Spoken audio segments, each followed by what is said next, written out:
Now students, here we will discuss about the remaining part of the basimerization process. Now students, after getting the isolated form of the metal like the copper, the molten metal is shifted to the converter to the sand molds and allowed to cool. Now students, as we are obtaining the 6 moles of the copper, that copper that is actually the impure copper is shifted to the sand molds for the solidification process by the cooling process. So students, here this is the definition of the blister copper. Now students, the copper that is obtained by the process of the basimerization at the end of the extraction is in the impure form. Now student, what is the definition of blister copper? Just look at this.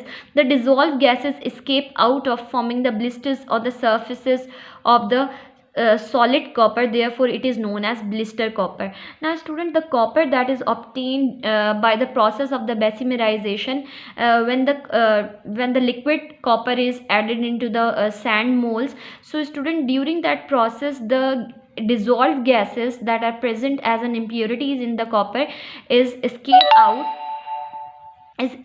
out from the copper liquid, and as the gases escape out, they form the blisters on the surface of the solid copper, that is known as blister copper, and it is about the 98% pure copper. It is further refined by the process of electrolysis in the process that is known as refining and the purification of metal.